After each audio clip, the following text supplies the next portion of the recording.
Merhaba. Bugün Warren Buffett'ın da yatırım sistemi olan değer yatırımını konuşacağız. Değer yatırımı nedir? Nasıl yapılır? Değer yatırımının dünü, bugünü ve hatta yarınını konuşacağız. Ve Türkiye'de değer yatırımı yapılır mı? Onunla ilgili konuşacağız.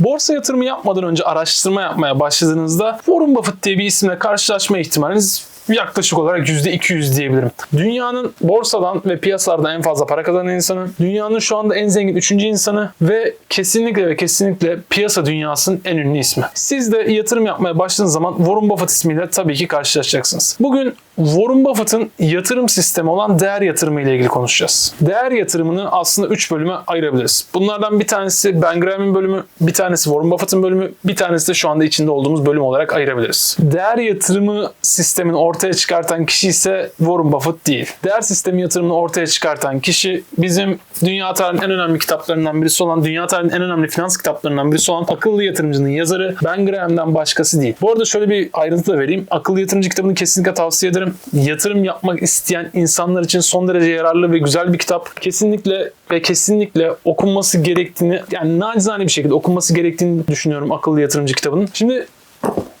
Sayın Akıllı Yatırımcı Ben Graham tarafından değer yatırımı ortaya çıkartılıyor ve Ben Graham'ın çok basit, inanılmaz basit bir mantığı var. Ben Graham diyor ki ben bir şirketin kısa vadede ne yapacağını bilemem. Şirket yukarı çıkabilir, şirket aşağı inebilir, şirket takla atabilir, ölü kedi sıçraması yapabilir, her şeyi yapabilir ama ben bir hissenin kısa vadede nereye gideceğini bilemem diyor. Ve sonrasında ekliyor ki ben bunun kısa vadede nereye gideceğini bilemem ama bir şirketin elle tutulur somut varlığının ve ürettiği ürünün belli somut bir fiyatı vardır diye düşünüyor. Yani bunu satmak zorunda kalsam, her şeyini satmak zorunda kalsanız düşünün, bir şirketin her şeyini satıyorsunuz. Ondan sonra o sattığınızdan şirketin borcunu düşüyorsunuz, bütün borcunu düşüyorsunuz, kısa vadeli uzun vadeli bütün borcunu düşüyorsunuz ve bundan sonra size ne kalıyor? İşte Ben Graham'in ilk ortaya çıkarttığı değer yatırım 1.0'ın anlayışı bu. Her şeyimizi satıyoruz, elimizdeki her şeyi satıyoruz. Ondan sonra borçları çıkartıyoruz ve elimizde ne kalırsa bu bizim için aslında güvenlik marjımızdır. Güvenlik marjı da ilk olarak burada ortaya çıkıyor. Ben Graham değer yatırımı 1.0 diyelim biz buna. Değer yatırım 1.0'da bundan bahsediyor. Ben Graham'in hayatına baktığınız zaman şunu fark ediyorsunuz. Ben Graham şirketlerin ne yaptığıyla çok ilgilenmiyordu. Ben Graham'la birlikte çalışan insanlar da bunu diyor. O kesinlikle şirketlerin ne yaptığı ilgilenen bir kişi değildi. O sadece bu yaptığı hesaplamanın sonucunda çıkan güvenlik marjına bak. Şirketin ucuz olup olmamasına bakıyordu. Başka hiçbir şeye bakmıyordu. Değer yatırım 1.0'da yaptığımız şey bu. Peki değer yatırımı tarihini ve hatta borsa piyasa tarihini değiştiren kişiden bahsedelim. Warren Buffett. Warren Buffett'ın piyasa sahnesine girmesiyle birlikte aslında biz değer yatırımı 2.0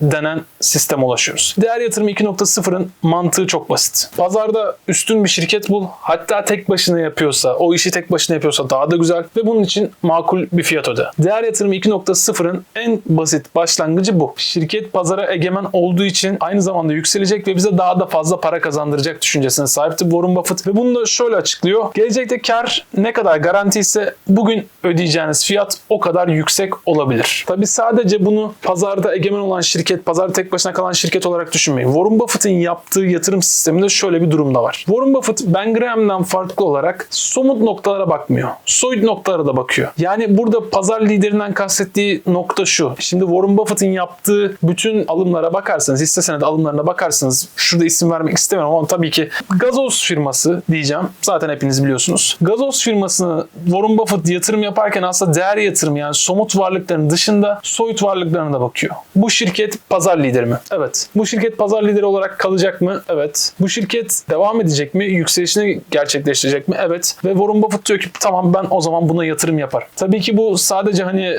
gazoz şirketini gördükten sonra ya bu kesinlikle yükselir demek değil. Warren Buffett dünya tarihinin en disiplinli çalışan insanlarından bir tanesi. Yani biyografilerinde yazdığı kadarıyla günde 600 ile 1000 sayfa arasında okuyan bir insandan bahsediyoruz. O sadece hani bir şirkete soyut bakmak derken ya bu şirket yükselir gerçekten bu gazoz işte inanılmaz bir gazoz diye bakmıyor. Okuyabileceği her şeyi okuyor. Alabileceği her türlü bilgiyi alıyor. Ve alabileceği her türlü bilgiden kendine bir avantaj sağlamaya çalışıyor. Yani burada değer yatırımı 2.0'da bahsettiğimiz hani soyut kavramlar böyle çok basit açıklayabileceğimiz bir şey değil. İnanılmaz bir emek gösterip inanılmaz bir karşılık bulunması gereken bir kavram. Değer yatırımının bugününe gelmeden önce değer yatırımı ile ilgili birkaç tane noktadan daha bahsedelim. İlk önce güvenlik marjını, Ben Graham kısmını söyledik. Ama güvenlik marjının bir de Warren Buffett kısmını söyleyelim. Warren Buffett'a göre güvenlik marjı, şimdi burada biraz matematiksel bir işlem vereceğim ama 1 eksi parantez içerisinde bayağı enteresan oldu. Ben de farkındayım ama tahminen şuraya ben zaten o işlemi yazacağım. Hissenin şu anki fiyatı bölü hissenin tahmin ettiğiniz fiyatı. Buradan size güvenlik marjı ortaya çıkıyor. Yani siz hissenin fiyatı şu anda 20 liraysa, mesela sallıyorum hissenin fiyatı şu anda 20 lira diye düşünün. Bu hissenin 30 liraya gideceğini düşünüyorsanız sizin için güvenlik marjı %50. Ki Warren Buffett'ın yaptığı alımlar tarihine bakarsanız Warren Buffett çoğunlukla güvenlik marjını %50 oranında tutmuş. Yani o güvenlik marjıyla alım yapmak isterken her zaman %50 ve daha üstüne bir yatırım yapmak istemiş. Peki değer yatırımı yaparken dikkat etmeniz gereken şeyler ne? 3 tane madde var dikkat etmeniz gereken. 1.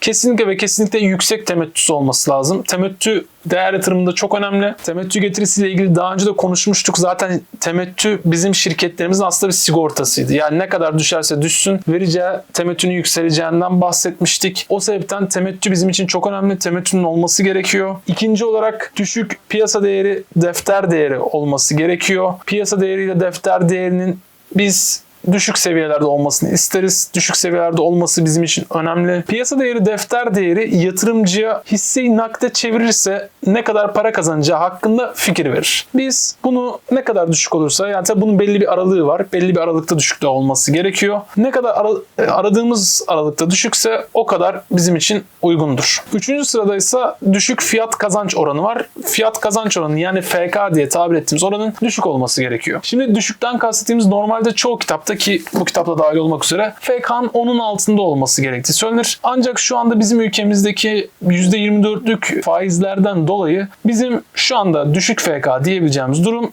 4 FK, 5 FK seviyeleri. Yani o sebepten ben size şu anda piyasa değeri, defter değerine de fark etmişsinizdir ki net bir şey söyleyemiyorum. Tabii ki net karşılıkları var ama işler değiştikçe, piyasa değiştikçe, piyasa konjonktürü değiştikçe onlar da düşüyor. Şu anda dediğim gibi biz 4 FK'yı ararken 4 FK normal bir şartta bizim inanılmaz diyebileceğimiz bir seviye. O sebepten bizim ilk önce bu 3 arkadaşa bakmamız gerekiyor. Birincisi yüksek temettü getirisi, İkincisi düşük piyasa değeri, defter değeri oranı. Üçüncüsü de düşük fiyat kazanç oranı. Ben Graham'ın başlattığı değer yatırım 1.0'dan bahsettik. Warren Buffett'ın devam ettirdiği ve hatta efsaneleştirdiği değer yatırımı 2.0'dan da bahsettik. Ama bir de işin Warren Buffett'ın ortaya çıkarttığı değer yatırımı 3.0'a bakalım. Neden değer yatırımı 3.0 var? Aslında bunun çok basit bir açıklaması var. 10 sene önce dünyanın en büyük 4 şirketine baktığınızda bu şirketin 3 tanesi enerji şirketi ve bir tanesi de dev bir sanayi şirketiydi. Şu anda baktığınız zamansa şununla karşılaşıyorsunuz. 4'ü de, evet gerçekten 4'ü de tamamen bilgisayar tabanlı şirketler.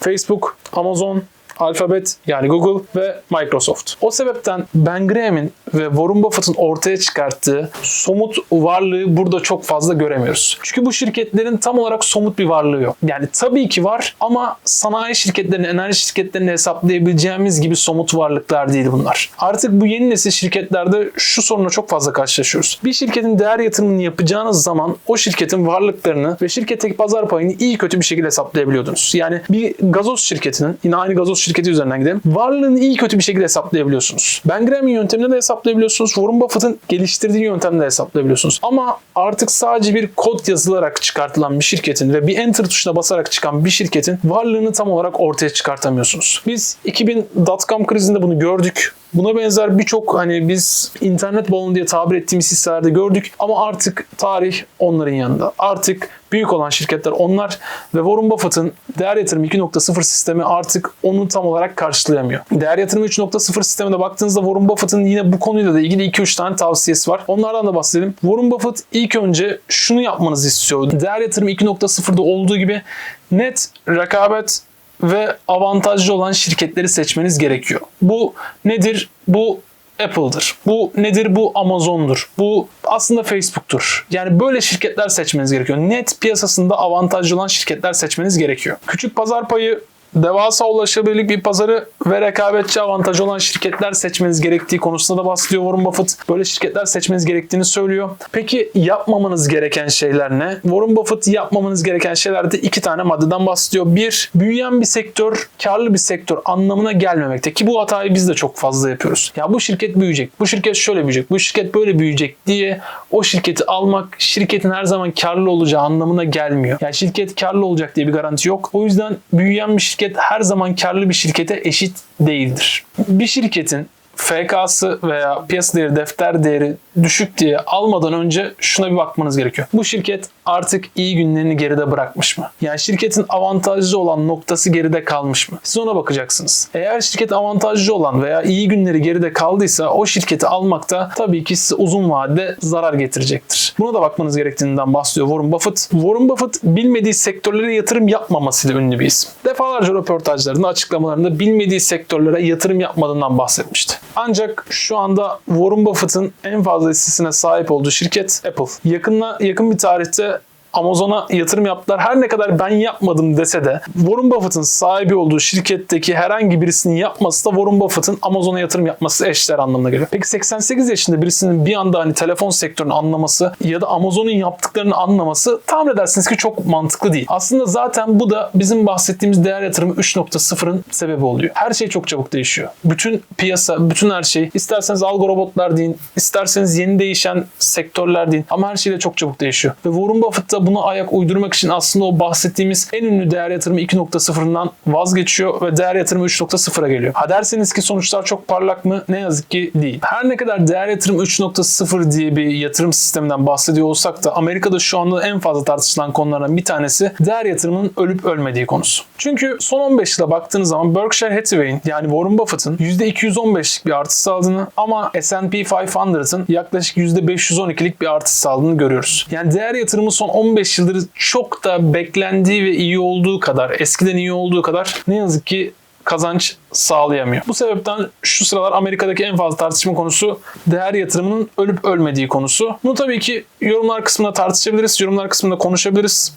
Bence açıkçası hala biraz zamanı var ancak teknoloji şirketlerinin ortaya çıkmasıyla evet ne olursa olsun efsane şirket, Omahalı büyücü biraz sıkıntı yaşıyor. Bunu kabul etmemiz gerekiyor. Biraz sorunları var. Peki biz kendi işimize bakalım. Türkiye'de hala değer yatırımı yapılır mı? Arkadaşlar Türkiye'de hala ve hala değer yatırımı yapılır. Çünkü Türkiye'deki en büyük ilk 10 şirkete baktığınız zaman İlk 10 şirket bizim az önce 10 sene önce Amerika'da bahsettiğimiz gibi hala büyük sanayi şirketleri, büyük enerji şirketleri gibi birçok şirket var. Yani biz hala Türkiye'de değer yatırımı yapabiliriz. Ne zamanki teknoloji şirketleri bu sıralamayı değiştirir, ne zamanki teknoloji şirketleri ilk 10'da olmaya başlar, evet belki ondan sonra bizim de değer yatırımı 3.0'a geçmemiz gerekiyor. Belki bizim de bu Amerika'da yapılan değer yatırımı ölüyor mu tartışmasına katılmamız gerekiyor. Ama şimdilik şu anda değer yatırımı yapmaya devam edebiliriz. Değer yatırımı ile ilgili bahsettiğim gibi yani güvenlik marjına bakmanız gerekiyor. Güvenlik marjı konusuna bakmanız gerekiyor. Yüksek temettü getirisi, piyasa değeri, defter değerine bakmanız gerekiyor. Fiyat kazanca bakmanız gerekiyor. Ama tabii şunu da altını çizmem lazım. Mesela güvenlik marjı hesabında verdiğim işte